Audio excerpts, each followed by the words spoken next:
প্রবীণ তারুণ্য জীবন এক কঠিন বাস্তবতা এবং এই বাস্তবতার পথ ধরে আমাদের প্রত্যেককেই হাঁটতে হবে, আমাদের প্রত্যেককেই যেতে হবে এই প্রবীণের পথযাত্রায়। এবং আজকের অতিথিদের সাথে আমরা এই বিষয় নিয়ে আলোচনা করব এবং আমি হুমায়রা থাকব পুরো অনুষ্ঠান জুড়ে আপনাদের সাথে। এবং আমন্ত্রণ জানাচ্ছি চ্যানেল এস এর নিয়মিত আয়োজন গার্লস পাওয়ার অনুষ্ঠানে powered by perfect electronics in association with BRPS. এবং অতিথিদের সাথে পরিচিত হব, অতিথিদের নিজেদের মুখ থেকেই তাদের পরিচয়টা জানবো। আপু, পরিচয় জানবো। আমি মরিয়ম বেগম। আমি দীর্ঘদিন চাকরি করেছি, চাকরি জীবন পরে এখন আমি অবসরে আছি। তো আমি ছোটবেলা থেকে লেখালেখি করি, ছবি আঁকি, কিছু সংগঠনের সাথে আছি। এখন আমি যে প্রবীণ তারুণ্য বাংলাদেশের একজন সদস্য হিসাবে আজকে এখানে এসেছি। বাহ, চমৎকার। এরপর আপুর কাছে যাব। আমি শাহিদা ইসলাম। লেখালেখি একসময় করতাম, এখনো করি না তা না, কিন্তু আমি সিনিয়র সিটিজেন নিয়ে কাজ করতেই বেশি স্বাচ্ছন্দ্য বোধ করি। এরপরে আমি নিজে অনেক সংগঠনের সাথে ছিলাম, বিশেষ করে যারা প্রবীণ তাদের সাথে ঘুরে বেড়ানো, তাদের সাথেই থাকা। তো পরে চিন্তা করলাম নিজেই একটা সংগঠন ক্রিয়েট করি, তখন প্রবীণ তারুণ্য বাংলাদেশ ওইটা ক্রিয়েট করলাম। এখন ওইটা সভাপতি আমি। চলছে, আমার বেশ কিছু সংগঠনের সদস্য আছে, চলে বেড়াচ্ছি। আচ্ছা, চমৎকার। আপু, এটা শুরুটা কিভাবে হয়েছিল আপনার প্রথম যাত্রাটা? প্রথম যাত্রা আসলে আমি যেহেতু সিনিয়র সিটিজেনদের পছন্দ করি, তো আমি যখনই ঢাকা শহরে অনেক রকম প্রোগ্রাম হয় সিনিয়র সিটিজেনদের নিয়ে, আমাদের একজন বড় ভাই আছেন, উনি হাসান আলী, উনি প্রবীণ গবেষক, প্রবীণদের নিয়ে লেখালেখি করা, বিভিন্ন প্রোগ্রাম করা, ওনার কাছ থেকে আসলে আমি শেখা। উনি আমার আইডল বলা যাবে। তো প্রায় সেটাও 5-6 বছর হয়ে গেছে। তারপরে যখন দেখলাম যে এটাই একটা ভালো কাজ, এই কাজটা করলে অন্তত নিজের মেন্টাল একটা স্যাটিসফ্যাকশন যে আমি কিছু করতে পারছি, আমি থাকবো না কিন্তু আমার কিছু কাজের নিদর্শন থাকবে, এটার ভিত্তি করেই আমি নিজে এটা ক্রিয়েট করি এবং চলছে, এটা ভালো চলছে। আচ্ছা, যেটা হয় যে আমাদের দেশে কিন্তু প্রবীণরা খুবই অবহেলিত একটা পরিস্থিতির ভিতরে যায়, তো তাদের জন্য আপনারা আসলে কি কি ধরনের উদ্যোগ নিচ্ছেন, কাজ করছেন? আমরা আসলে এটা একটু বিশ্লেষণ করেই বলা উচিত। প্রত্যেকটা বাড়িতে যে প্রবীণ থাকে, প্রবীণরা যে অবহেলিত, এটার পিছনে আসলে গোড়া থেকেই যদি বলি তাহলে ঘর থেকে শিক্ষাটা দিতে হবে সন্তানদের। আমি সেই সব সন্তানের মায়েদের প্রথমে বলবো যে একটা বাচ্চা যখন বড় হয় ঘরে, তখন তাদেরকে শেখাতে হবে কি করে বয়োজ্যেষ্ঠদের সম্মান করতে হয়, তাকে সালাম দেবে, তার কোনো কিছু প্রয়োজন কিনা তার কাছে বসে একটু গল্প করবে। এভাবে কিন্তু একটা পরিবারের বাচ্চা প্রবীণদেরকে সম্মান করতে শিখে, ভালোবাসতে শিখে। প্রথমে যদি সেখান থেকে সে শিখে, এটাই কিন্তু মোটামুটি আর ওই মাকে আর কিছু করতে হয় না। অর্থাৎ প্রবীণদেরকে মূল্যায়ন করাটা একেবারে ছোটবেলা থেকে, একদমই তাই। ছোটবেলা থেকে যদি না শেখানো হয়, সে কিন্তু বড় হয়ে সেই প্রবীণকে সম্মান করবে না, সে পাত্তাই দিবে না। সে দেখা যাচ্ছে যে একজন তার বয়োজ্যেষ্ঠ, সে হেঁটে বেড়াচ্ছে, সে হয়তো সালাম দেওয়ার প্রয়োজনই মনে করলো না। তাকে যে সম্মান দেখিয়ে সালাম দিতে হবে, আমরা যেটা ছোটবেলায় শিখেছি যে তুমি চেনো বা না চেনো, তুমি তাকে দেখা হলে কুশলাদি বিনিময় করো, আসসালামু আলাইকুম। তখন কিন্তু উনি বলতেও বাধ্য হয় যে ওয়ালাইকুম আসসালাম, তুমি কেমন আছো। এই যে ছোট বাচ্চাদের একটা শিশু সুলভের থেকে কিন্তু শুরু হয় এটার পথ চলা। তো এটাই বলবো, প্রথমে ঘর থেকে শিক্ষাটা পায় সে।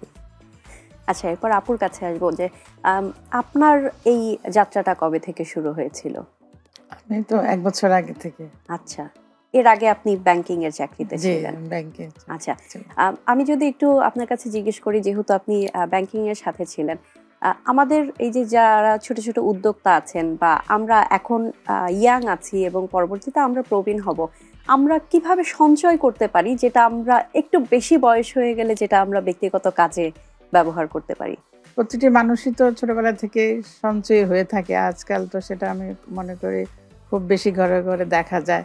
আগে আমাদের মাটির ব্যাংক ছিল, আমরা একটু পয়সা রেখে রেখে সবাই সঞ্চয় করতাম। তো বিভিন্ন ব্যাংক, বিভিন্ন প্রতিষ্ঠান বাংলাদেশ ব্যাংকের নির্দেশনায় বিভিন্ন সঞ্চয় প্রোগ্রাম দিয়ে থাকে।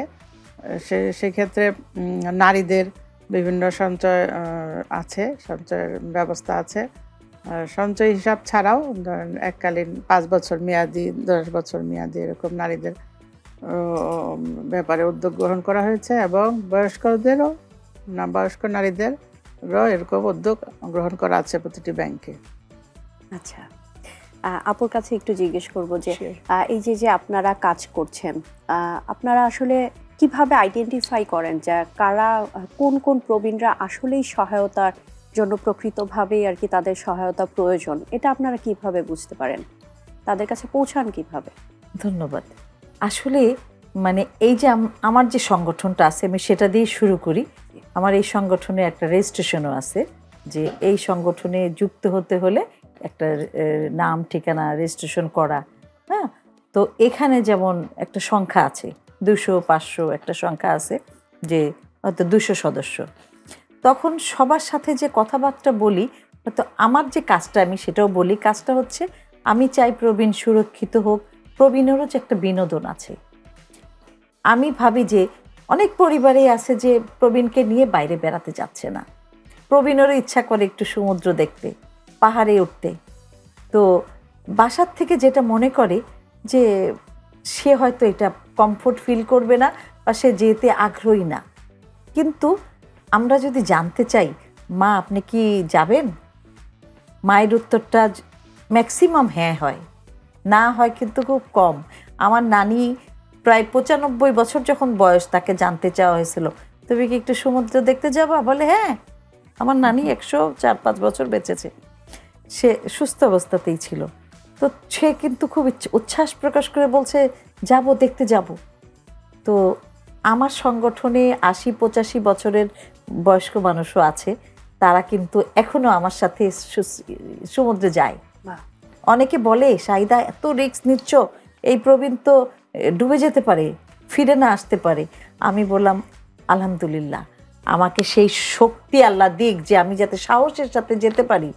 আমি বলি যে আমাকে শুধু দোয়া করো। বিশ্বাস করেন, ওরা এত উচ্ছ্বাস প্রকাশ করে, এবং পানিতে যে কিভাবে ওরা নেমে খেলা করে পানির মধ্যে, এবং বলে যে শাহিদা তুমি অনেক দিন বেঁচে থাকো, আমাদেরকে আনন্দ দিয়েছো। আমার কিন্তু এটা বিশাল একটা দোয়া। তো যে কথাটা আপনি বলছিলেন যে কিভাবে আমরা বুঝি যে এদের আসলে প্রয়োজন, অনেকে কিন্তু আমাকে লিখে শাহিদা আমি যেতে চেয়েছিলাম কিন্তু এফোর্ড করতে পারবো না, আমার কিন্তু সামর্থ্য কম। আমি কখনো বলি আপনি চলে আসেন, আমরা বুঝবো। তো আত্মমর্যাদা কিন্তু একটা বিশাল জিনিস। তখন সে ভাবে যে না, এটা আমার ঠিক হবে না। ম্যাক্সিমাম কিন্তু এগ্রি করে না, বলে ঠিক আছে যান না, ঘুরে আসেন, পরের বার যাব।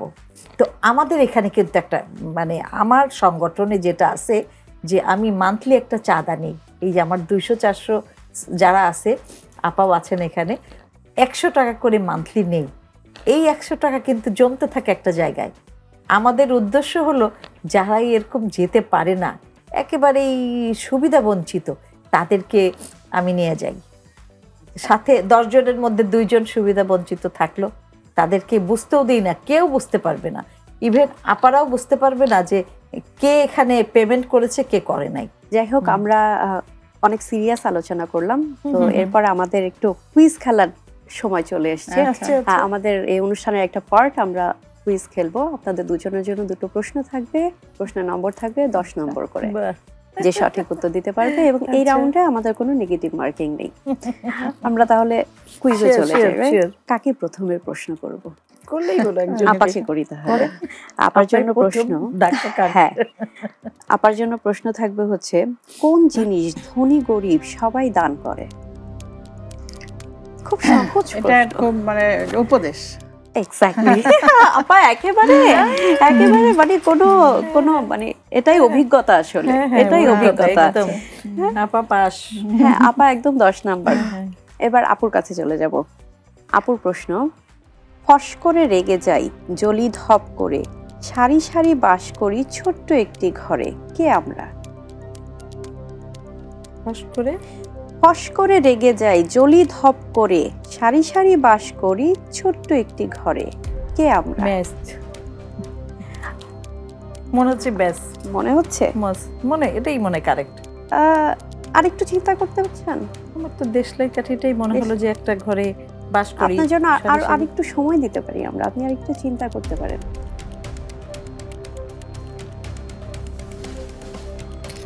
আর একটু চিন্তা করতে পারি কিন্তু। ফস করে রেগে যাই। হ্যাঁ, এটা কি আমি বলবো? না, আপাকেই প্রশ্ন এটা। আমার তো আর কিছু, আপা বললে বলুক। আর কিছু আসছে না, আমরা একটু কাউন্টডাউন করি তাহলে। 5 না, ফস করে রেগে যাই, আর একটু বারবার করেন তো। হ্যাঁ, ফস করে রেগে যাই, জ্বলি ধপ করে, সারি সারি বাস করি ছোট্ট একটি ঘরে। চুলা, গ্যাসের চুলা বা না, চুলা আমি জাতীয়। তাহলে আপনার অ্যানসারটা নিব। আগে যেটা বলেছেন সেটা কি আমি লক করব? করতে পারেন, এটাই লক করি তাহলে। করেন। আমি তো মনে হচ্ছে ওইটাই। এর ছাড়া আপনি কিছু- শিওর? আমার মনে হচ্ছে শিওর। আচ্ছা, আর দুটোর মধ্যে তাহলে কোনটা, চুলা না দেশলাই? ওই দেশলাইটাই ভালো দেশলাই। মনে হচ্ছে। হ্যাঁ, আচ্ছা, ঠিক আছে। আপু আসলে প্রথম যখন বলেছেন তখনই এত কনফিডেন্টের সাথে বলেছে, আমি তাকে পাজল করার চেষ্টা করছিলাম। না, ওইটাই একদম একদম সঠিক উত্তর, এবং দুজনেরই 10 মার্ক করে খাতা খুলে গেল। Thank you. খুব সুন্দর। হ্যাঁ, দুজনে এত সহজে উত্তর দিয়েছেন। তো থ্যাংক ইউ আপু, আবার একটু আমরা আবার আলাপচারিতায় যাই। যে এই যে আমরা যে সমাজে প্রবীণদের নিয়ে যে কাজ করি, আপনার কি মনে হয় যে প্রবীণরা আসলে কোন কোন ক্ষেত্রে খুব বেশি অবহেলিত এখনো পর্যন্ত? একটা থাকার জায়গায় অবহেলিত। কারণ দেখা যাচ্ছে ম্যাক্সিমাম ক্ষেত্রে ইদানিং যেটা হয়েছে বৃদ্ধাশ্রম, ওল্ড হোম, হয় ছেলে মেয়ে দেশের বাইরে থাকছে, অথবা ছেলে মেয়ে গ্রামে মানে শহরে থাকছে, ছেলে মেয়ে বাবা মা গ্রামে থাকছে, টেক কেয়ার করার কেউ নেই, এবং শহরে এনে তাদের রাখা যাচ্ছে না। বাড়িতে এমন ব্যবস্থা যে সেখানে তাদেরকে রাখা যাচ্ছে না, তাদের জায়গাটা হয় না। সেটা জায়গাটা হচ্ছে না। এখন অনেকে আমাকে অনেক রকম কথাও বলতে পারে যে এত সহজ করে বা এত এরকম বলছি কেন।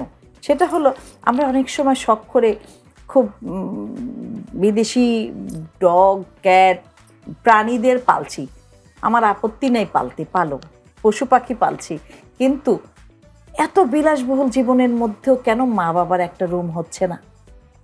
হ্যাঁ, সন্তানরাও কিন্তু কিছু কিছু ক্ষেত্রে ঠিক ওইভাবে প্রবীণকে অ্যাকসেপ্ট করছে না।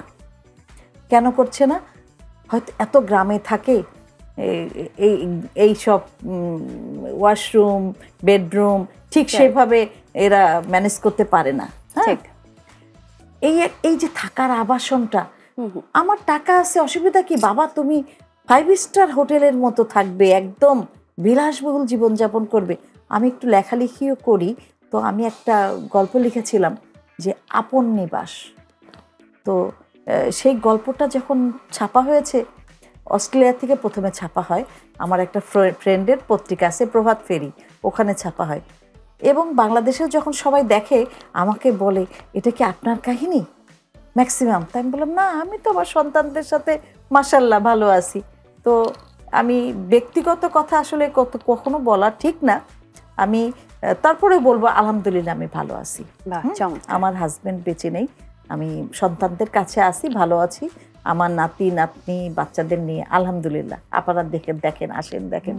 তো যেই কথাটা আমি বলবো যে প্রবীণরা প্রথমেই সাফার করে বাসস্থান নিয়ে, সন্তানরা দেশের বাইরে চলে যায়, কখনো বা তাদের হয়তো সন্তান হবে বা কোনো প্রবলেম ফেস করছে, তারা মাকে তখন নিয়ে যায় ওই দেশে, এবং কাজ শেষ হলে আবার মাকে পাঠায় দেয়। তো এটা হচ্ছে একটা চিত্র, এটাই কিন্তু আজকালকার চিত্র। জি জি, আমি আরেকটু বলি সেটা, আমরা এই টপিকে আমরা আরো গল্প শুনবো, একটু ছোট্ট একটা বিরতি নিয়ে আসছি। দর্শক, একটা বিরতির সময় হয়ে গেছে, ফিরছি কিছুক্ষণ পরে। আপনারা দেখছিলেন girls power, powered by perfect electronics in association with বিআরবিস।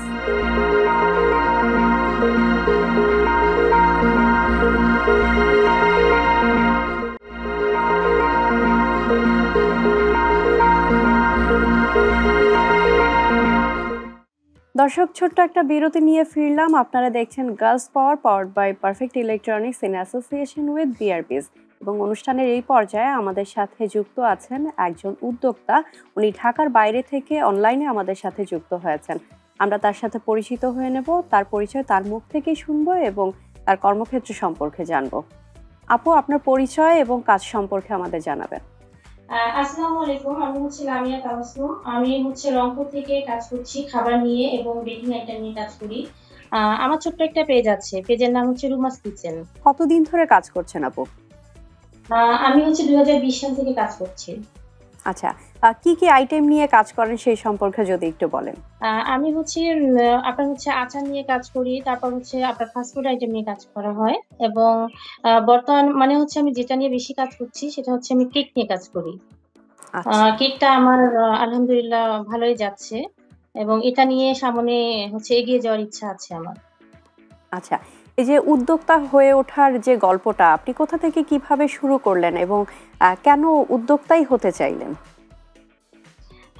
উদ্যোক্তা হওয়ার পিছনে প্রথমত কারণ ছোটবেলা থেকে আসলে এরকম কোনো ইচ্ছা ছিল না যে এই বিজনেসের একটা ইয়াতে চলে আসবো, বা বিশেষ করে রান্নার প্ল্যাটফর্মে। হ্যাঁ, ছোটবেলা থেকে দেখি যে আমার আপু, সে ছোটখাটো অনেক ভালো টাইপের দেখা গেলো খাবার রান্না করতেছে, তার কাছ থেকে একটু উৎসাহ এবং মায়ের রান্না দুটা মিলে ধীরে ধীরে দেখা গেল যে রান্নার প্রতি আমার একটা অন্যরকম একটা আগ্রহ তৈরি হয়ে গেছে। ওখান থেকে আসলে এখানে আসা। আর করোনাকালীন বিশেষ করে করোনার পর থেকে মনে হলো যে না, বসে না থেকে কিছু একটা আসলে করা উচিত। তারপর থেকে ধীরে ধীরে আসলে ইনভলভ হয়ে গেছে এটার মধ্যে, এবং এখন একটা ভালো লাগা কাজ করে এবং ভালোবাসা তৈরি হয়ে গেছে। চমৎকার। তো আপনার ক্রেতারা সাধারণত আপনার আপনার ওই অঞ্চল থেকেই তো আপনাকে অর্ডার করে। এর বাইরে যদি কেউ নিতে চায়, কিভাবে আপনি তাদেরকে এই সার্ভিসটা দেবেন? সার্ভিসটা বলতে কুরিয়ারের মাধ্যমে দিয়ে থাকি, কিন্তু কেকটা তো আর রংপুরের বাহিরে দেওয়া কোনোভাবে সম্ভব না। কেক ছাড়া আচারটা যায় আমাদের বাহিরে যায়, বা শীতল আছে রংপুরের আমাদের ঐতিহ্যবাহী খাবার, শীতলটাও আমি সেল করে থাকি। আচ্ছা, এবং এই যে নতুন যারা উদ্যোক্তা আছে, আপনার কি মনে হয় যে আপনারা কি কি ধরনের প্রতিবন্ধকতা ফেস করছেন, কি কি চ্যালেঞ্জ আসছে ব্যবসার ক্ষেত্রে? আসলে ব্যবসার ক্ষেত্রে আপনার প্রতিদ্বন্দ্বিতা তো থাকবেই। এখন দেখা গেল আমি কেক নিয়ে কাজ করছি, কেকের ব্যাপারেই বলি আপনাকে। এখন সবার মধ্যেই দেখা গেল যে এটা নিয়ে কাজ করার একটা আগ্রহ তৈরি হয়ে গেছে। তারা ভাবতেছে যে না, আমি মনে হয় এটা করলেই এটাতে আমি মনে হয় এগিয়ে যেতে পারবো। কিন্তু আমার মনে হয় কি, নতুনত্ব কিছু শেখা উচিত, এবং সেটা নিয়ে নিজেকে আমি যেটা পারবো সেটা নিয়ে আমাকে সামনের দিকে এগিয়ে যেতে হবে। হ্যাঁ, অন্যকে দেখে দেখা গেল যে কেউ কেক তৈরি করতেছে, আমি এটা নতুন উদ্যোক্তাদেরকে বলবো যে কেউ দেখা গেল কেক নিয়ে কাজ করতেছে, খাবার নিয়ে কাজ করতেছে, আমি যদি সেটা না পারি, সেটা নিয়ে আমাকে আসলে এগিয়ে যাওয়া যাবে না। আমি যেটাতে দক্ষ সেটা নিয়ে আমাকে সামনের দিকে এগিয়ে যেতে হবে। একজন নারী হিসেবে যে আপনি ব্যবসা করছেন, তো এসব ক্ষেত্রে আপনি কি ধরনের প্রতিবন্ধকতার সম্মুখীন হয়েছেন বলে আপনি মনে করেন? বাধা তো থাকবেই, নারী কিন্তু প্রতি ক্ষেত্রে দেখা গেল বাধা। সবাই আপনার আশেপাশের মানুষ বলেন, অনেকেই ফ্রেন্ড সার্কেল, প্রতিবেশী, সবাই তো আপু সবকিছু ভালোভাবে নিবে না। মেয়ে হিসেবে ব্যবসা করি, একটু তো খারাপ দিক আসবেই। ওসব পিছনে ফেলে রেখে নিজেকে কিভাবে সামনের দিকে এগিয়ে যেতে হবে সেই চিন্তাটা আসলে রাখতে হবে। মানুষ তো বলবেই। সেগুলো কানে না নিয়ে আমাদেরকে কনফিডেন্সের সাথে ব্যবসা করে যেতে হবে এবং নিজের পথ নিজেকে চলতে হবে। আবার অনেক ভালো লাগলো আপনার সাথে কথা বলে। আপনি অনেক দূর থেকে সংযুক্ত হয়েছেন, আমাদের সময় দিয়েছেন। অনেক ধন্যবাদ আপনাকে। আপনাকেও অনেক ধন্যবাদ আপু। ধন্যবাদ আপুকে। এবং আমরা আবার যাব আমাদের অতিথিদের সাথে গল্পে। আমরা গল্পে ছিলাম যে এই যে প্রবীণের আস্থা, হ্যাঁ, কোথায় প্রবীণ নির্ভরতাশীলে ভুগছে, কোথায় তাদের এত প্রবলেমটা কোথায় হচ্ছে। জি, তো বলছিলাম যে প্রথমেই তাদের একটা বাসস্থান, এরপরে তো চিকিৎসা আছেই। কারণ প্রবীণ হতে যখনই একটা মানুষের এজটা 60-তে এসে থাকে, তখন তাকে আমরা প্রবীণ বলি। তো আমার তো মনে হয় যে 40-র পর থেকেই মানুষের নানা রকম রোগ ব্যাধি শরীরে বাসা বাঁধতে থাকে। ডায়াবেটিস হয়, প্রেশার হয়, তারপরে কিডনির প্রবলেম হয়, লিভারের প্রবলেম, নানাবিধ প্রবলেম হয়। তো সেই ক্ষেত্রে তখন তার পাশে একজন সন্তান হোক, নাতি নাতনি হোক, তাকে দেখার জন্য, তাকে তার আর্থিক, মানসিক এবং বাসস্থান এর জন্য একজন মানুষের প্রয়োজন হয়, এবং আস্থার একটা জায়গার প্রয়োজন হয়। এই প্রত্যেকটা জিনিসই কিন্তু তাদের আস্থার মধ্যেই পড়ে না। দেখা যাচ্ছে নানাবিধ প্রবলেম, চিকিৎসা ক্ষেত্রে তাদের সমস্যা হচ্ছে, তারপর কি বলবো, একটা বাসস্থানের প্রবলেম হচ্ছে, সে কি খাবে, খাদ্যর প্রবলেম হচ্ছে। কারণ একটা বয়স্ক একটা মানুষ আর একটা তরুণ কিন্তু একই খাবার খায় না। যেই জিনিসটা একটা তরুণ বা তরুণী চিবিয়ে খাচ্ছে, একজন এজেড কিন্তু সেটা পারবে না। প্রবীণ কিন্তু তার একটু নরম খাদ্য লাগবে, অনেক সময় তার দাঁতের প্রবলেম হয়, আমরা গ্যাস্ট্রিকের প্রবলেম হয়, তখন দেখা যায় তাকে একটু তরল খাবার দিতে হয়। তো এইটার ক্ষেত্রেও দেখা যাচ্ছে প্রত্যেকটা বাড়িতে একজন প্রবীণ থাকলে তার এদিকে খেয়াল করা যে তার রান্নাটা যাতে একটু ঝাল কম হয়, একটু তরল খাবার হয়, সে যাতে এটাকে মানিয়ে নিতে পারে, তার গ্রহণযোগ্য হয়, এগুলো পরিবারকে দেখতে হবে। এইগুলা অনেক প্রবলেম ফেস করতে হয় তাদের। সবচেয়ে বড় কথা যেটা যে মানে বোঝাতে গেলে বোঝাতে হবে প্রবীণের প্রচণ্ড চ্যালেঞ্জ, প্রবীণের অনেক চ্যালেঞ্জ, ছেলে মেয়ে, সংসার, আর্থিক, মানসিক, শারীরিক, এভরিথিং প্রচণ্ড চ্যালেঞ্জ প্রবীণের। আমরা চাই একটু একটু একটু একটু করে প্রত্যেকটা বাড়িতে এই মেসেজগুলো দিতে, যে প্রবীণ যাতে সুরক্ষিত থাকে, প্রতিটি বাড়িতে প্রবীণ যেন হয় নিজের অহংকার, এবং প্রত্যেকটা প্রবীণ কিন্তু আমাদের আশীর্বাদ। মাথার উপরে হাত রেখে যখন বলে যাও আলহামদুলিল্লাহ তুমি ভালো হয়ে আসো, আশীর্বাদ করি তোমার জয়যুক্ত হবে, তুমি পরীক্ষায় ভালো করবে, তুমি চাকরিতে ভালো করবে, এইটা কিন্তু বিশাল ব্যাপার। একটা প্রবীণ বলে দেওয়া আর একটা নবীন বলো অনেক তফাৎ আছে। বন্ধুরা বলে যা অসুবিধা নাই তোর জয় হবে, কিন্তু দাদা যদি মাথার উপর রেখে বলা যাও দিদা দাদা তোমার আল্লাহ তোমার মঙ্গল করুক, তুমি জয়যুক্ত হও, তখন কিন্তু একটা আল্লাহর তরফ থেকেই একটা শান্তি হয় নিজের কাছে। আপনার কাছে আরো শুনবো, এবার একটু মরিয়ম আপুর কাছে যাই। মরিয়ম আপু অনেক কবিতা লিখেন, আমি শুনেছি খুব। আপনার কাছ থেকে যদি একটু কবিতা আমরা শুনি। কবিতার নাম হতে হবে অনন্যা। কন্যা মনে রেখো তোমাকেই হতে হবে অনন্যা। বিদ্যার ভার বইতে হবে, জ্ঞানী গুণী হতে হবে, ন্যায় নীতি জানতে হবে, প্রকৃত মানুষ হতে হবে। আধুনিক নয় অত্যাধুনিক হতে কিশোর কিশোরী যাচ্ছে বিপথে, তাদের পথ দেখাতে হবে। কোনটা আলো কোনটা আধার সেই কথাটা জানাতে হবে। কন্যা মনে রেখো তোমাকেই হতে হবে অনন্যা। দুস্থ দরিদ্র মানুষ কত, নিতে হবে ভার সাধ্য মতো, দিতে হবে শিক্ষা নয় কোনো ভিক্ষা, দয়া নয় করুণা নয় স্বনির্ভর হতে হয়। পিতামাতা ভাই বোন প্রতিবেশী আত্মীয় স্বজন সবাইকে ভালোবাসতে হবে, শ্রদ্ধা ভক্তি করতে হবে। সমাজ সেবা স্বদেশ প্রেম আজীবন যেন থাকে অনিমেষ। আছেন সৃষ্টিকর্তা পৃথিবীর স্রষ্টা, তোমার জীবন হোক অনন্য এক দৃষ্টা। কন্যা মনে রেখো তোমাকেই হতে হবে অনন্যা। আপু অনেক ধন্যবাদ, খুব সুন্দর কবিতা শুনলাম। এবার আমরা আবার কুইজে যাব। আচ্ছা, প্রথমে আপু আপনার জন্য কুইজ থাকে।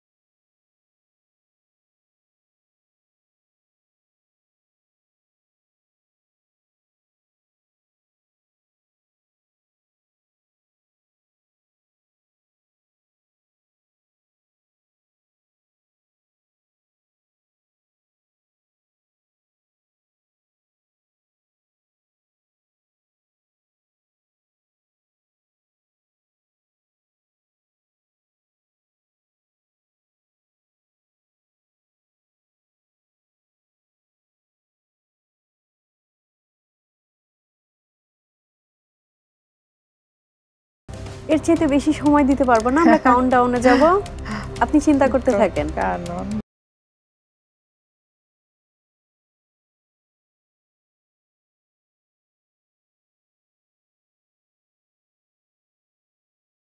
টাইম আপ হয়ে গেছে। আমি বলবো, আমি বলি আমার পেটের মধ্যে ঘুরছিল কিন্তু বলতে পারিনি না। মিলাতে দেরি হয়ে গেল, আমারও মিলাতে দেরি হয়ে যাচ্ছে। আমি তাহলে বলে দিই, উত্তরটা হচ্ছে ক, যেটা শিক্ষকে আছে পণ্ডিতে নাই, আমিও কাননে আছে, যাই হোক কিন্তু লাস্ট মোমেন্টে মেলাতে পারেননি। সেটাই এরকমই হয় আসলে কুইজের ক্ষেত্রে। এবার আপুর কাছে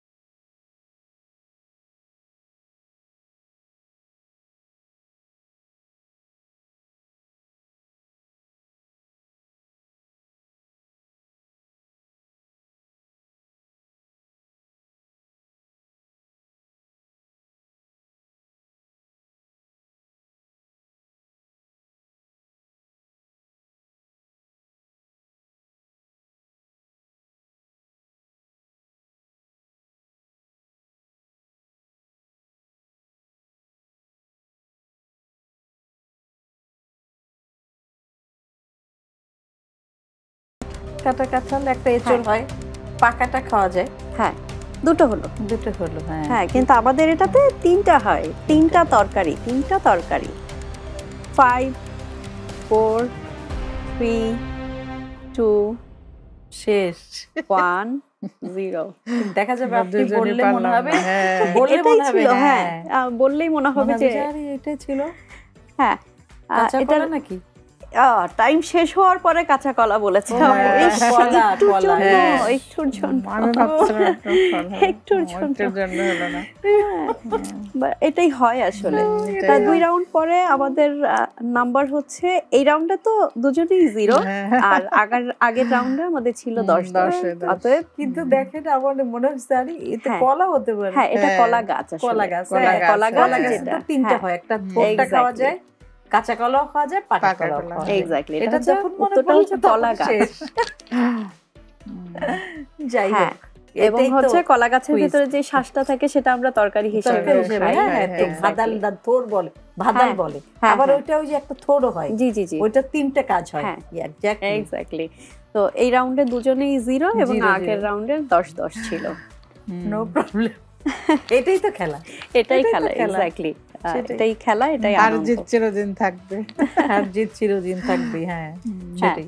আপু আমাদের ছোট্ট একটা বিরতির সময় হয়ে গেছে, আমরা আসবো আবার বিরতির পরে। ইনশাআল্লাহ। দর্শক যাচ্ছি একটা বিরতিতে। আপনারা দেখছেন girls power, powered by perfect electronics in association with BRBS.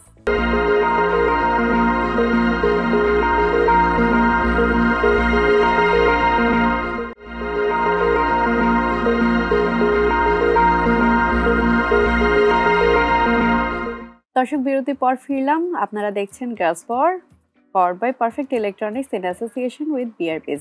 আমাদের স্টুডিওতে দুজন অতিথি আছেন যাদের সাথে আমরা গল্প করছিলাম, খেললাম কুইজ। আমরা আবারও গল্প আড্ডায় ফেরত যাব। আপু আপনাদের সংগঠন নিয়ে আমি আরো একটু গল্প শুনতে চাইবো আপনাদের কাছে। আমাদের উদ্দেশ্য হচ্ছে প্রবীণের মাঝে তারুণ্য সৃষ্টি করা। অনেক প্রবীণ আছেন যে বাড়িতে বসে থাকে, অবসরে আছেন, তার একটিমাত্র কাজ হয়তো বাড়িতে নাতনি নাতনি আছে, তাদের সঙ্গে একটু গল্পগুজব খেলা করা, আর পাঁচ ওয়াক্ত নামাজ কালাম পড়া, মসজিদে যাওয়া। তো তাদের যদি আমরা একটু বিনোদনের ব্যবস্থা করি, বিনোদন বলতে মাঝে মধ্যে একটু বাইরে নিয়ে যাই, সেটা কোনো বাগান হতে পারে, সমুদ্র হতে পারে, পাহাড় হতে পারে, যদি অ্যাবিলিটি থাকে সে একটু দেশের বাইরেও যেতে পারে। বাইরে যাওয়ার তো একটা অ্যাবিলিটিরও ব্যাপার থাকে।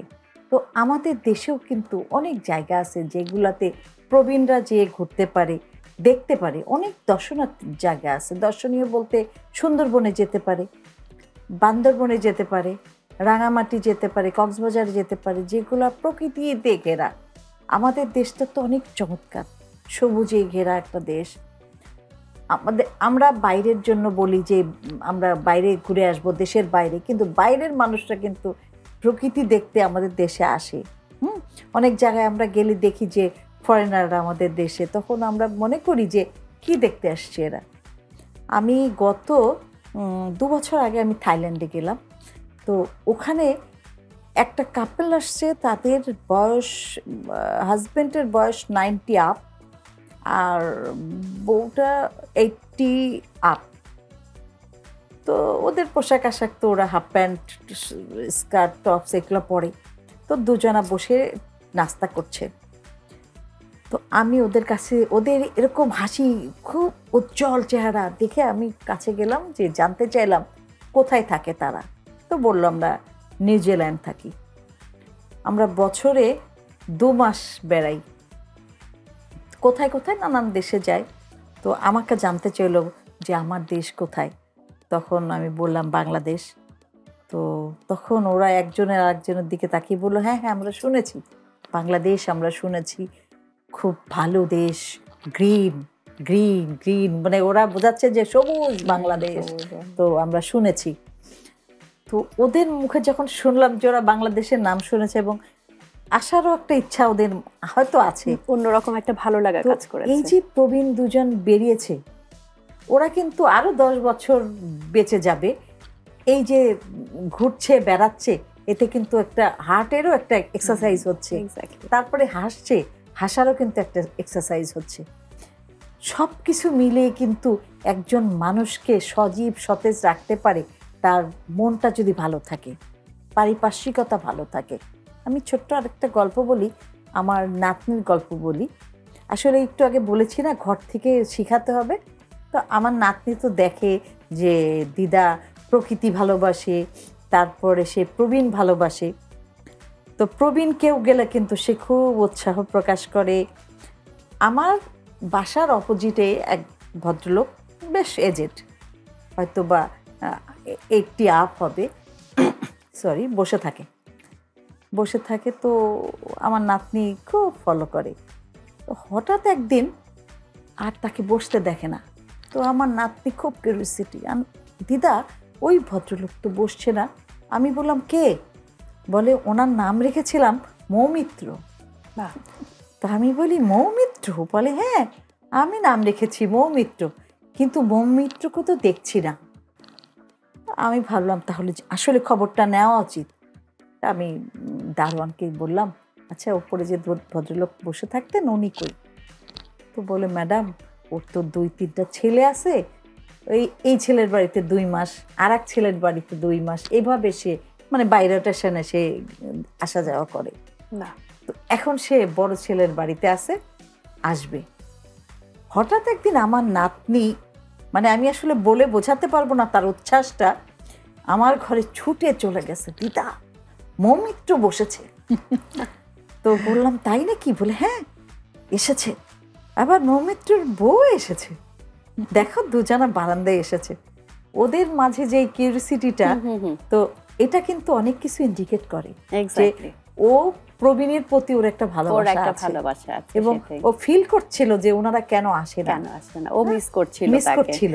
তো আপুর গল্প আরো শুনবো আমরা। এখন একটু মরিয়ম আপুর কাছে শুনি যে আপনার ছোটবেলায় বা শৈশবের এমন কোনো আনন্দের ঘটনা আছে কিনা যেটা এখনো পর্যন্ত স্মৃতিচারণ করলে, মনে পড়লে খুব একটা মজার মনে হয়? স্কুলে ভর্তি হওয়ার একটা স্মৃতি মনে পড়তেছে আমার। ময়মনসিংহে আমি পড়াশোনা করেছি স্কুল জীবন। সেখানে যে যুদ্ধের সময় একটা বোমা পড়েছিল আমাদের স্কুলে, ময়মনসিংহ গার্লস ক্যাডেট কলেজ এখন যেটা, তখন ওটা ছিল ময়মনসিংহ রেসিডেন্সিয়াল গার্লস স্কুল। তখন আমরা ওই বোমা পড়েছিল আমার বাসার কাছে, অনেক শব্দ হয়েছিল। আমরা একদিন 2 দিন পরে প্রতিবেশীরা সবাই মিলে দৌড়ে ওখানে দেখতে গিয়েছিলাম হেঁটে হেঁটে, ওখানে বোমা পড়েছে। সেই দেখলাম যে খুব সুন্দর একটা স্কুল, অর্ধেক বিল্ডিং ভেঙে গেছে বোমা দিয়ে, অর্ধেক না এক অংশ। সেই স্কুলে দেখে আমি, আমার বড় বোন ছিল আমার সাথে, আমি বললাম আপু আমি এই স্কুলে পড়বো। তবে আমরা যুদ্ধ শেষে যখন দেশ স্বাধীন হয়, তারপরে স্কুল যখন চালু হয়, আমি সেই স্কুলে ভর্তি হতে পেরেছিলাম। এটা আমার খুব সুন্দর মুহূর্ত। এবং যে বিল্ডিং ভেঙে পড়েছিল, যে অংশ বিশেষ, যে সিমেন্টের টুকরাগুলা, ওগুলোর মধ্যে আমি ছবি এঁকেছিলাম। আমি ছোটবেলা থেকে ছবি আঁকা খুব পছন্দ। ওই ছবি এঁকেছিলাম। আমাদের ওখানে মিনা বাজার বলতে তখন মেলা হতো, ওইখানে আমাদের স্কুলের আমরা বান্ধবীরা যারা ছবি আঁকায় ভালো করতাম আমরা ছবি এঁকে ওখানে প্রদর্শিত হয়েছিল। সেই মুহূর্তটা এখন মনে পড়লো একসাথে। আমি আবারও ফিরবো আমাদের পরের সেগমেন্ট ধাঁধা নিয়ে, দর্শকদের কাছে। দর্শক এবার জানিয়ে দিচ্ছি গত সপ্তাহের কুইজ বিজয়ীর নাম। গত সপ্তাহের কুইজ বিজয়ী ছিলেন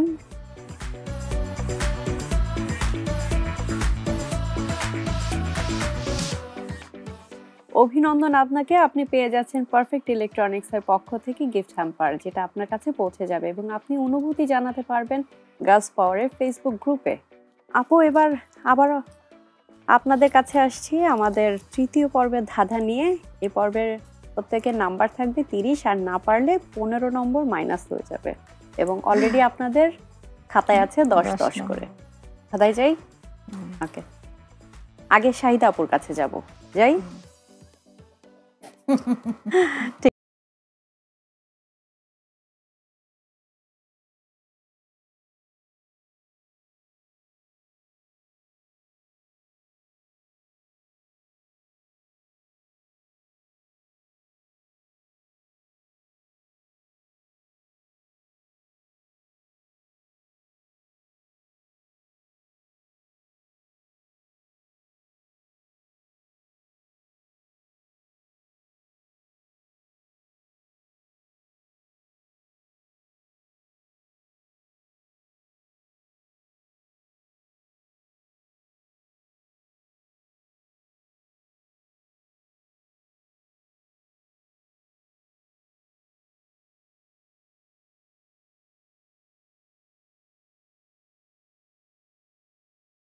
আমি জীবিত নই, তবে আমি বাড়তে পারি। আমার ফুসফুস নেই, তবে আমার বাতাস দরকার।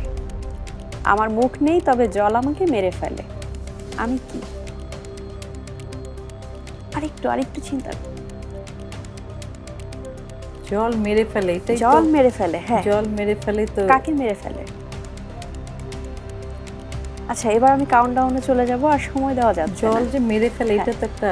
হ্যাঁ, জল মেরে ফেলে। 5, 4, জল মেরে ফেলে। 3, 2, 1। আপনার হচ্ছে -15।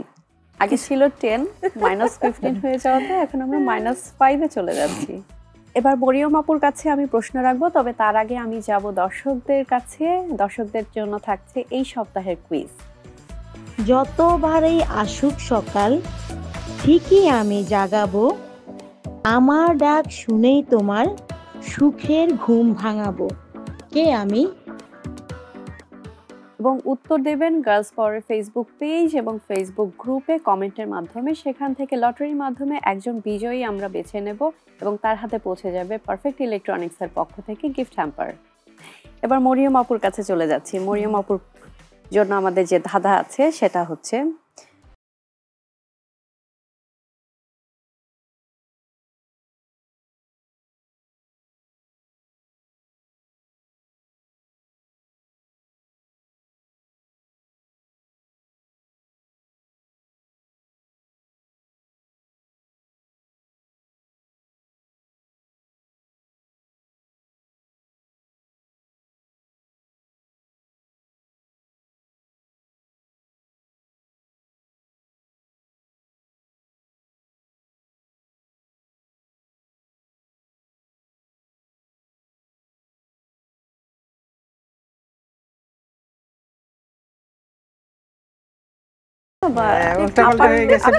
কুইজটা হচ্ছে আপনি পারেন। মনে হচ্ছে, তাও মনে হচ্ছে। আচ্ছা, এত আমাদের সময় শেষ হয়ে যাচ্ছে। আরেকবার আমি প্রশ্নটা বলি, কোন জিনিস আপনি মাটিতে ফেললে ভাঙবে না কিন্তু পানিতে ফেললে ভেঙে যায়? 5, 4, 3, 2, পানিতে ফেললে ভেঙে যায়। 1, বুঝতেছি না। 0। বলবো বরফ। বরফ?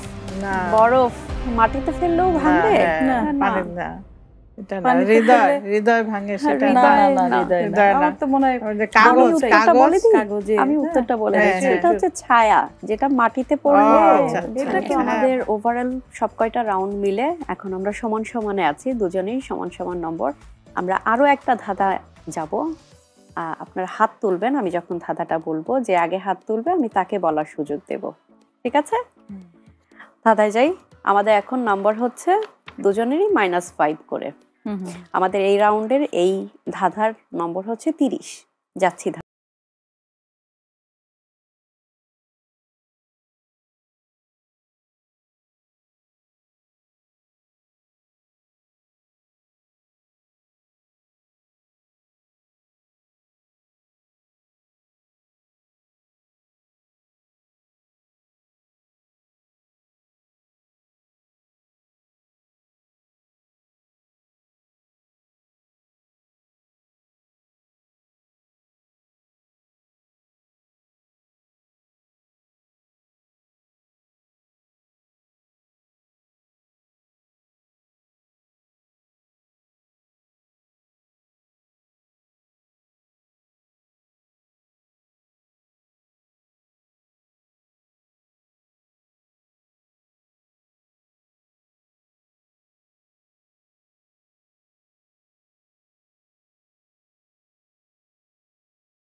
শাহিদা আপু সঠিক উত্তর দিয়েছে।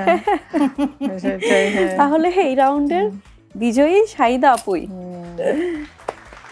এবং সব কয়টা রাউন্ড পরে শাহিদা আপুর নাম্বার হচ্ছে, আগে ছিল -5, এখন হয়ে গেল 25।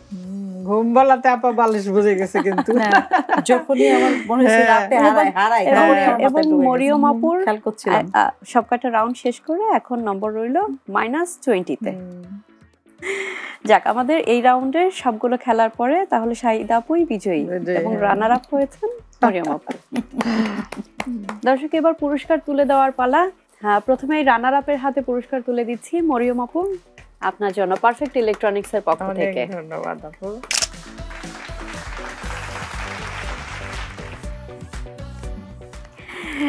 এবং শাহিদা আপুকেও, যিনি আজকের আমাদের এই এপিসোডের বিজয়ী, তার হাতেও পুরস্কার তুলে দিচ্ছি পারফেক্ট ইলেকট্রনিক্স এর পক্ষ থেকে।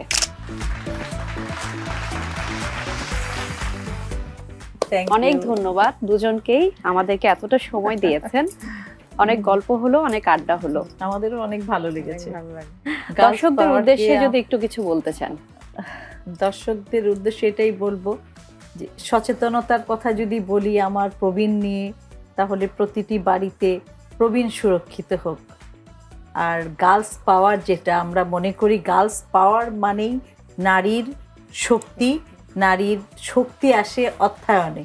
নারীকে স্বাবলম্বী হতে হবে। নারী উদ্যোক্তা যারা, তাদের অর্থের বিনিময়ে কিন্তু তাদের মুক্তি। নারী শক্তি, নারী মুক্তি অর্থায়নে। আমি বলবো গার্লস পাওয়ারের জয় হোক, গার্লস পাওয়ার এগিয়ে যাক এবং গার্লস পাওয়ার ইন্সপিরেশন হোক সব নারীর। বাহ, মরিয়ম আপুর কাছে একটু জানতে চাইবো, কেমন লাগলো আমাদের আজকের অনুষ্ঠানে এসে? খুবই ভালো লাগলো আপু, আজকে এই অনুষ্ঠানে এসে অনেক ভালো লাগলো। তো প্রবীণ তারুণ্য বাংলাদেশ করতে চাই যে আমরা বাংলাদেশে সবাই আমরা যেন চাই প্রবীণ তারুণ্য বাংলাদেশ গড়ে উঠুক। কারণ প্রবীণরা যেমন তরুণ্য যেমন অনেক শক্তি, প্রবীণরাও একটা শক্তি, একদম একটা আশীর্বাদ। দর্শক, আমি হুমায়রা বিদায় নিচ্ছি গার্লস পাওয়ার থেকে, powered by perfect electronics in association with BRBs।